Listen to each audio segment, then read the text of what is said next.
Hello everyone and welcome back to my channel. Before we get started on today's video, please subscribe, like all my content, put all your comments, suggestions, and questions in the section below. I'll make sure to answer all the questions I do receive, and I appreciate everyone watching. And let's get started on today's video. This is something that I really cannot ignore because I've seen a few polls now on this. The 2028 Democratic primary. Originally, I thought this might have been a joke because one poll had released it last week, another poll had released it, and then Emerson probably is the third pollster that I've seen release it. And this was actually released today.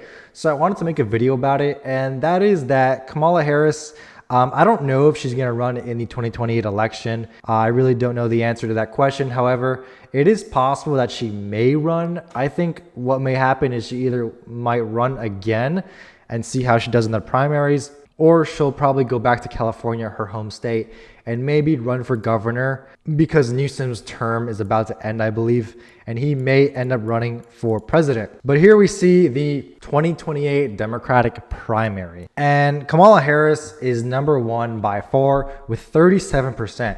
Gavin Newsom's at 7%, Buttigieg is at 4%, Whitmer, Shapiro at 3%, and everyone else is down below with 35% of people still undecided. So it's pretty important to see that Kamala Harris still has a lot of support from some of these Democrats. And I do think that this will change, and it will really matter how Trump's presidency goes, because if Trump ends up having a mediocre presidency, to say the least, it doesn't even have to be really good, then I don't think she'll want to run again, based on the fact that people will once again tie her to Joe Biden, tie her to her unpopular presidency with Joe Biden, and she won't really win the primaries. And I don't think she will win the primaries, especially if John Shapiro will run. He's only at 3% right now, but I think he'll actually perform a lot better. And same thing with Newsom, even though he's very, very unpopular.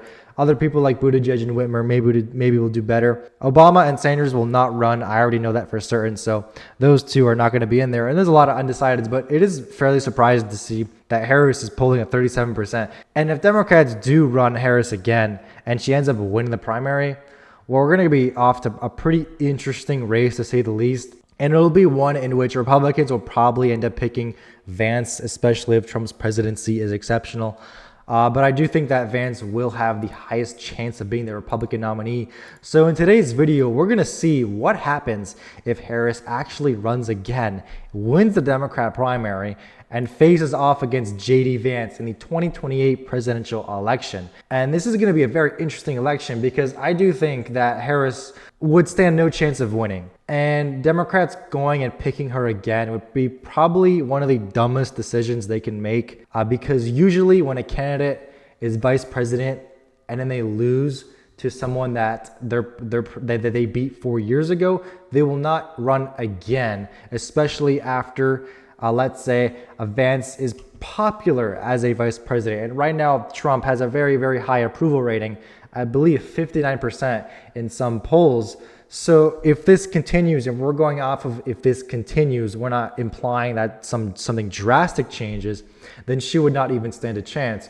Going off this presidential cycle, Trump ended up winning just under 50% of the vote, and she's at 48.3. All the votes are pretty much counted at this point, so Trump won the popular vote by around 1.6 to 1.7%. He swung every state to the right. Not a single state swung to the right. And we see here all these arrows. California is a big one. This is her home state, and she actually lost a lot of support in California. These are the margins now you can see here. And going off of comparing this to 2020, comparing the CNN results to the past elections, we can see that if I can try to pull this up over here for you guys, and we can see over here the swing in every single state. The only district that swung to the left was Nebraska's first, but the whole state swung to the right as a whole. And so you can see every single state moved to the right. The whole country moved around 6 points, a little bit more, 6.5 points to the right. So every state is going to be different, but a lot of states that she was supposed to do like okay in, at least, she regressed a lot. Like California, Trump gained 8.8%. This is her home state. Oregon and Washington, not as much, but still a little bit. And in the Northeast, 10, 11 points, 7 points, 6 points, and 9 points up in a lot of these states. Illinois, 6 points. Texas, 8, 10 in Florida, 6 in Arizona. And it just goes on and on and on with some of these states, and even a lot of these other states that didn't move as much. They still moved 3, 4 points, 5 points. So let's fill out this map now between Harris and Vance, and we're going to start with the safe states, and these are states that either candidate will win by 12% or more.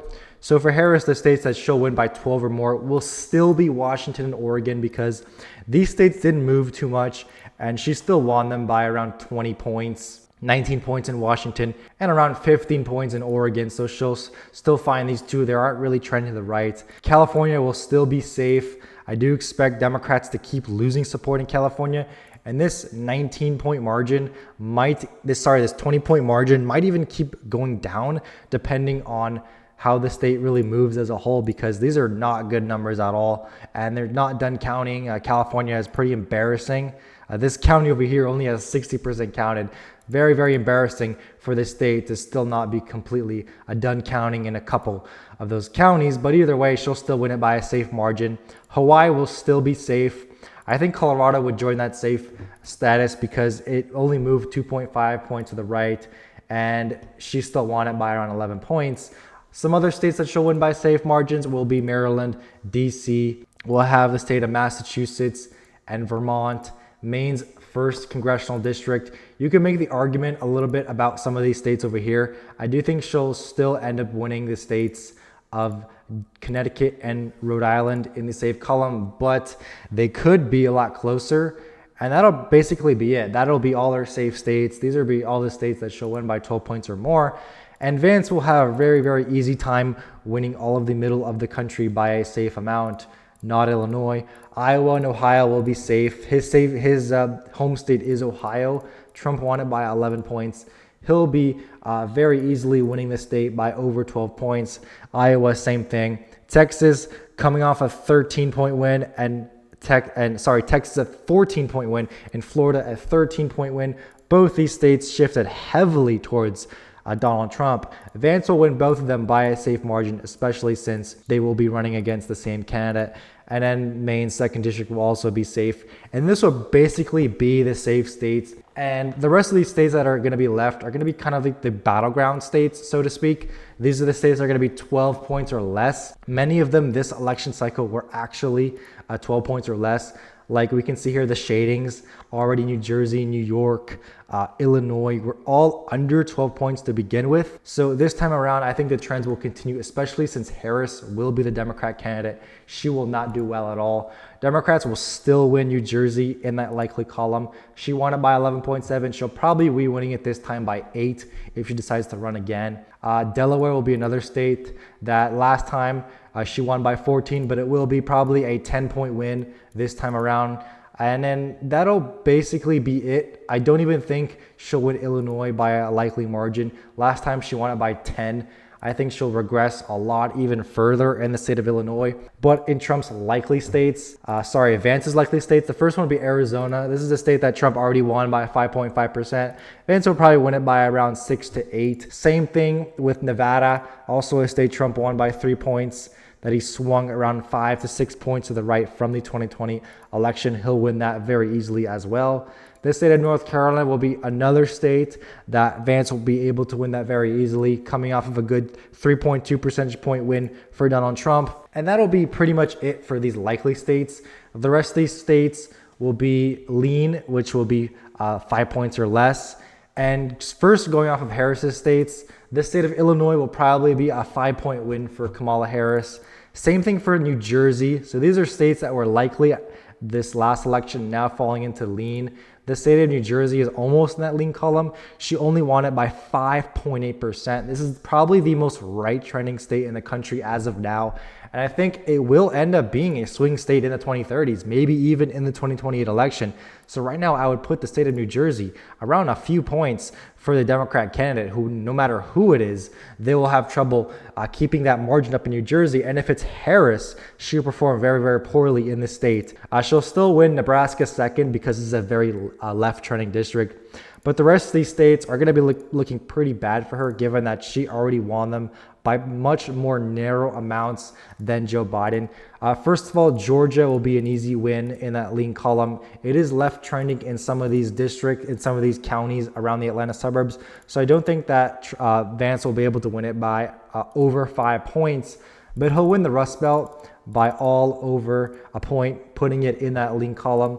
Trump won already Wisconsin by 0.9, Michigan by 1.3, and Pennsylvania by 1.7. So Vance will probably continue those trends. He'll win both of them by maybe even 2 percentage points. He'll win at least 312 electoral votes. The closest states will end up being Minnesota, Virginia, New Hampshire, New Mexico, and Maine. She'll end up hanging on to the state of Maine by a narrow amount. She did win it by 6.4%. So this is a little more than I did expect. So I think she would end up keeping it, but she would lose the state of New Hampshire, probably in that lean column over a point. She only won it by 2.8%. This is a state that Joe Biden won by 7.5. Probably end up losing the state of New Hampshire.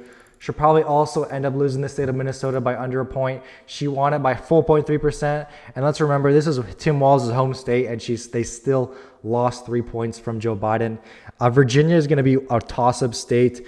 Given that Harris only won it by 5.8% after Joe Biden won it by 11 points, that'll be a state that'll be 50-50.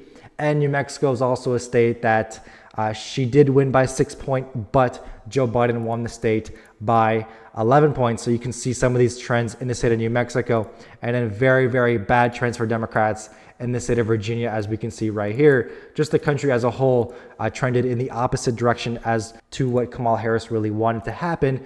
And I would probably put all of them in the tilt column for Vance, and he would end up winning 344 electoral votes. Harris would end up winning 194. You could make a little bit of an argument to put Colorado in that likely column, Connecticut, maybe Rhode Island, but at that point, we really don't know. This is kind of a general map telling you guys that Kamala Harris would absolutely get destroyed if she decided to run again in the 2020 election. And I think that right there should put Democrats, the people who want her to run again, those expectations to sleep, because I really do not think that she would even stand a chance. Democrats would be a lot better putting someone like Josh Shapiro up, or I don't even think Gavin Newsom would be a good idea either. I think someone for Democrats that would be good would be outside of what they're used to, someone outside of politics, like maybe the Trump of Democrats, however they want to say it. The Trump of Democrats would really be someone who would be able to come in and really change that. I think I've been hearing a lot of people talk about Jon Stewart. I think that's his name. A lot of Democrats I've heard talking about that. So maybe that'll be a choice. But this right here signifies that Democrats really need to change the way they talk to people. They really need to change their platform. They need to change what they're running on. Because if this wasn't bad already, if Trump winning the state of Arizona by the same margin as she wins the state of New Jersey is not bad enough, that really tells you about where the party is heading if they do not change. But either way, thank you guys so much for watching. Please like and subscribe. Put all your comments, suggestions in the section below, and I will check you guys out in the next one.